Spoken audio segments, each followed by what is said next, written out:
Forest of Enchantment. It's basically Ramayana itself, but in a very different perspective, from Sita's perspective. So Chitra Banerjee Divakaruni ma'am, she's an award-winning author, and she has written this beautiful. She has literally penned it out so wonderfully that when you read about it, you would actually meet Sita. You would actually meet and get a chance to know her personally. So it's so beautiful. I think you might have read her other books as well. Like you have Queens, you have Palace of Illusions, you have Mistress of Spices, which are also very it's a delight to read these books. And one of my personal favorites. It's literally one of my personal favorites because it holds. It's just not about Ramayana and Sita telling it, but also about women like you and me, about the different kind of emotions, about about how a person manages his duties and also love. So it's everything. It's like you could just swirl up your your emotions from love and your duty and your worries. So here you come and you meet a Sita who is also a woman, who makes mistakes, who worries about little things. She wants to do something but she is not capable of doing it. She is not allowed to do it. She says something and then she regrets, like you and me. Also the way she meets different kind of women in the complete story. We'll also be talking about them because since this book is all about women and also men, but how women faces different kind of problems in the male dominated society, then, now and every time, and how in spite of any problem they still stand still and make things work no matter how difficult the obstacles are. So it's about here we'll be talking about Sita, we'll be talking about Urmila, many queens of Ayodhya's, we'll also be talking about Ahilya, one of again my personal character, and Mandodari and many other. So, as Chitra ma'am has turned into it, the complete book, it starts with two sisters, that is Sita and Urmila, discussing discussing their desire to get married. So, the kind of men they would want to get married, and how is the dilemma when when a lady is into the situation when she has to choose her life partner. So, this dilemma has been discussed here between two sisters, two womanhood, the love between two sisters can be seen. It's been, as I said, it's very beautifully penned out. So then. As we all know, of course, she falls in love with Ram. So the complete story is been depicted in the book. How she falls in love with Ram. Why she thinks that Ram is the perfect match for her. So when you read this book, you'll definitely you'll just feel like the complete story is happening in front of you. It's so beautifully written. It's so beautifully anchored. So yes, so we know the Ramayana story. I'll just talk about the very brief things that I personally loved in the book. So first thing was, as I said, the first person that comes into picture is Sita. Okay, so it's all the same as they get married, and she comes to the palace and starts with her life, starts her married life with Ram, and then the actual problem that starts, or the actual thing that happens, or the swirl of emotion that takes place is when they are asked to go for the one last thing for 14 years of forest life. So then what happens is. Sita, actually Ram has no intention of taking Sita with him. He was so much engraved into his duty of being a good son to his parents that he really didn't consider Sita. But the only thing that Sita had in her mind was she wanted to get connected to Ram. She wanted to be a very dutiful wife, and so she convinces Ram that let me be a good wife and do my duties rightfully, and please let me be with you, let me come with you. And with her request, because she talks about duty, that it's her duty to be a good wife, and if he allows her to come with him, then maybe she would complete her duty rightfully. So then Ram says, okay, that fine, you can come with me. And as we know, Lakshman and Sita accompanies Ram. They goes with Ram. But now the thing here is, the woman who we'll be talking about here is Urmila, who is Sita's sister. So what happens is, Urmila says that I also want to complete my duty as a wife, and I do want to come with you. And I don't want to live in the palace and just have this beautiful life here. I would love to be in the forest and have any kind of life, whichever you give me. Just let me also come with you. But Lakshman denies it, because for him the first thing that he has in his mind is that he has to take care of his brother and he has to take care of Sita. That's the only thing that he has. And if he takes Urmila with him, then it would be again a different kind of responsibility, which he is not really ready for it, and so he denies to Urmila. Now the story of Urmila is basically of loneliness, because she spent 40 years, though she was not living in forest with Lakshman, she has a very rough life where she was like literally not waking up. She was staying in the bed whole time, sitting जो पेड़ मुरझाए हुए उनके पास जाके बैठी थी, because that's how she used to feel the pain that she was enduring at that point of time. She was into a complete, not at all into a good sense of mind that someone could, उसको संभाल सके. So all that she could do at that time was sit in a very dark place and just wait and just hope that someday Lakshman will come and understand her pain of loneliness, of belonging that every wife deserves. So yeah, so it is a story of, here we understand, here we could resonate ourselves into her, the kind of belonging we would want, the kind of waiting we do for our loved ones, for the person we really love. And also Sita, as she was her sister, she didn't wanted to leave Urmila at such a, it was like an abandonment that has happened there. Her sister, her beloved sister, and her husband both abandoned her. But in spite, because Sita also had her duty to be done, the only thing that she had in her mind was her duty and her love for Ram, and so she left. But Urmila she has been also termed as an unsung heroine of Ramayana, who's waiting in loneliness for you. Then after after Urmila's story, she just waited there for the next 14 years, and the next you could just read the book. I'll also come back to her later. So now they endorse their journey towards further. अब क्या होता है, again they meet a very different kind of woman whose story I'll be sharing. It's personally very very favorite of mine. It's of Ahilya. So Ahilya, as we all know, she is being called as daughter of Brahma because she was so beautiful and she was very kind, very beautiful. So many men desired her. Every man wanted to be with her. She was married to Gautam, Rishi Gautam. So what happened was once Indra, he saw her. She was very beautiful, very attractive. So Indra really got attracted towards her. So he went and he showed her desire to her that he would want to be with her. To which of course she was a very dutiful and a loyal wife. To which she denied that I couldn't be with you since I'm already married. So later on, what Indra did was he guised into Gautam, went to Ahilya and took her to bed. And everything just happened, and then he went. Now Gautam came back to ashram, and he realized that something wrong has happened here. So with his magical powers, he could just get into the thing, and he understood that what all things happened. And he got so angry, so angry onto Ahilya that without even giving a second thought of his own, he just went there and cursed her for betraying their marital vows just for her bodily pleasure. And he cursed her to become a stone, and which she turned within a few seconds just after he gave his curse to her. Later on, when Gautam realized that it was not Ahilya's fault, in fact she was herself a victim of this notorious act. She needed his help at that point of time where he just he didn't even trusted her, or he didn't thought anything before doing this act.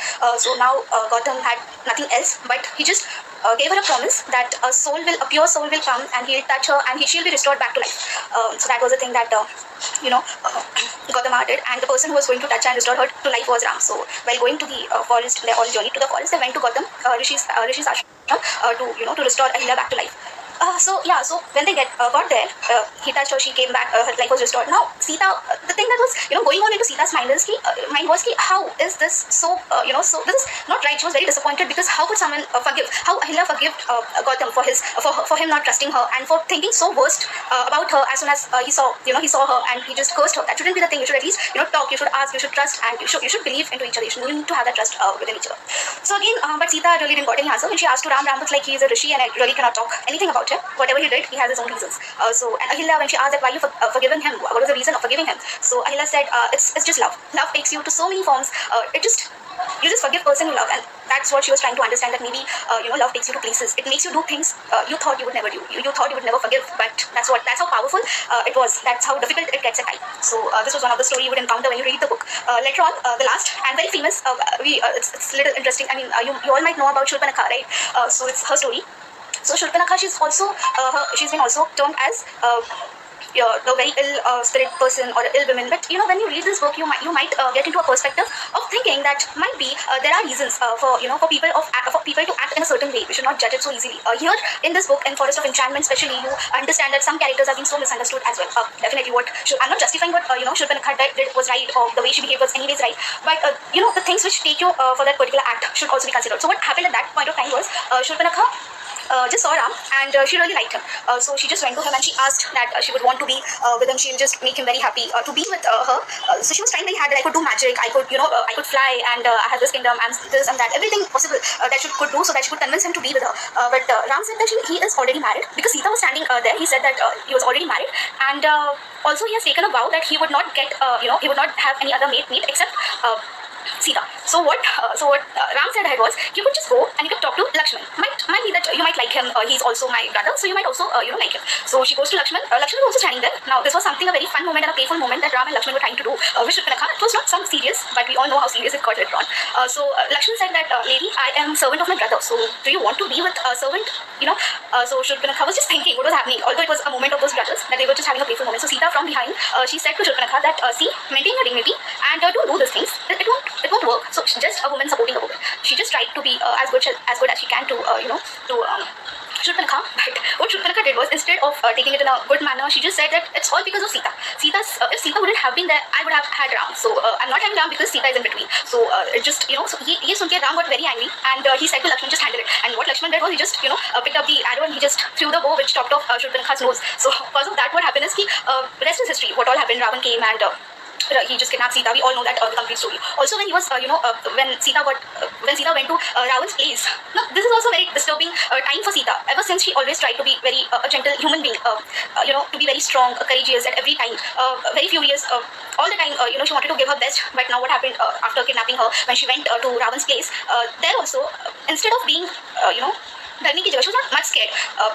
As said in the book, what Ravan would do is he used to just wear very simple clothes, sit with Sita and talk a lot about his struggles, about his life struggles, about the problems that he has faced in his complete life. To which Sita used to just sit and used to listen. Also, I believe you might be very known about the thing that even Mandodari, she thought that Sita was their daughter, and what if Ravan did something wrong to her? So that's also very turning and a very very interestingly, Chitra Banerjee has written into the book the kind of dilemma that Sita was going through at that point of time is very considerable. You could just read and you could feel that these things are happening in front of you. Now, so these all things happened. So she was waiting. There also, when she was at Ravan's place, she was waiting for Ram to come to take her. Although she was not scared because she was talking. She was not much scared. She was talking to Ravan. Not much, but yeah, there was an interaction that's been mentioned in the book. Then later on, Ram comes. He rescues her. That's all the same. That's all the story. Then when they get back to palace, Sita has to again be very dutiful wife. She does everything for her subjects, for her love, for her sister. She goes and meets her, takes her out of that from that room to come out and to take care of her. So she does everything there. Then the most, Ram doubts her loyalty, as you all know. Now, what Sita does is she is asked to leave. She goes to ashram, Valmiki's ashram. She stays there for 10 years of life. Now, this was the most difficult yet peaceful days of her life because here what she was doing is she was serving the people. She was serving people around her. She was taking care of them, and also she was she gave birth to love and kush. So as a good mother, she was also giving them everything that a mother should give. A queen should give. She was teaching them everything medicinal or every kind of stuff that needs to be taught to the coming prince. So she was taking care of people. So, but for this, complete 10 years of her forest life, all she was thinking, every breath of her was longing for Ram. Every day, every single second, the only thing before going to sleep, after waking up, the only recurring thought that she had was of Ram. That hoping that someday he will come, he'll meet her, he'll take her back to the palace, or just he'll speak, he'll talk to her, just in the hope of, she was waiting for 10 years in the forest at Valmiki's ashram. Her sister Urmila could come and meet her. Sisters maid, they all could come and meet her. And eventually, with all this up and down and this, dilemma and the worries, the day came that Ram asked Love and Kush and Sita to come back to the palace, to come back to the Ayodhya. Now, when Sita came back to Ayodhya also, it was a very big function. Everyone was decorating and celebrating the thing. So again, the problematic thing that happened was, we all know that she was asked to give her Agni Pariksha once again, so which was very disturbing for her. Now she was ready as a queen. She was getting ready into her section, very beautifully dressed, beautifully combed. She was doing all those things, and suddenly her sister Kay comes, Urmila comes, and she tells her that again something has been planned here. You have to give the Agni Pariksha once again. You have to face the fire. So now, what Sita does is she removes all the clothes the beautiful clothes that she was wearing, and she wears the, as usual, her stage clothes that she was wearing in the ashram, the same clothes. Simply, she just removes her dressed up braid and everything, and in a very simple attire, she goes in front of Ram. Now also, when she sees Ram, this is the fire, and Ram was standing behind the fire, and she was there. For a second, she was like, it's okay, whatever he did, I'm fine with it. I just want to go to him and tell him how much I missed him all these years, how much I love him. It's okay, whatever he did, whatever wrong he did, or whatever wrong that has happened to me. She was ready to forgive everything and forgive him. But within no time, she understood that no, that won't be right. Because what's the reality of the moment? The reality of that moment for her was she was standing again, living her self-respect again. If she would have gone to Ram, definitely she would have lost all her self-respect and her dignity, which was not right. Which shouldn't have been there. She said that if today I did this pariksha, or I gave the test, the fire test, then eventually every woman, whoever will come, whoever will read about Sita, would decide to give up, would decide that their self-respect, their dignity does not matter. That was a thought that she was having. So at the very difficult time of hers, at the very painful time of hers, she decided to accept what the reality was, to accept the moment that the moment was telling her. And she backed and she said, no, I'm not coming. That's not right. I'm not coming back to you because it has been enough. Today is your time to respect your wife. You're doing your duty. You are doing your duty. Now it's my time to stand up for myself. If not today, then when? So it's a very beautifully expressed paragraph into Chitra Banerjee's book. You'll read it and you can understand the kind of, the struggle that she was facing, the kind of dilemma that she was in at that point of time, and how difficult it was for her to take that decision, to leave everything, to leave her children. She said to Urmila before going there, that please take care of my children. Just love them as they are your, they are your kid, they are your children. So that's how the thing happened, and that's how the rest is history. So from the complete book and the complete journey of Sita and the different women that she meets in between, we understand the story of loneliness, the story of forgiveness, the story of acceptance, and how courageous these women are, how courageous we women are, how we could easily resonate to the characters that were depicted back then, and how beautifully and how amazingly Chitra ma'am has written in it, that when you read it now, so you think that there is Sita in every woman. Definitely there is Sita in every woman who is very strong, brave, fearless, and who is managing her duty and her love both at the same time, who is giving all her love to her loved ones and everything that today every woman does. So yes, that's just a very brief introductory thing that I've given to you, a very brief review that I've given. I would really suggest you to give it a read once, because you will come up after reading the book, you'll come up as a very different person with a very different perspective, a perspective that will make you more strong, more courageous and dutiful, as well as you will be a person who knows that how to maintain duty, how to maintain your love and your duty, how to be giving 100% of yours to both the things. So yeah, I hope you all like the session.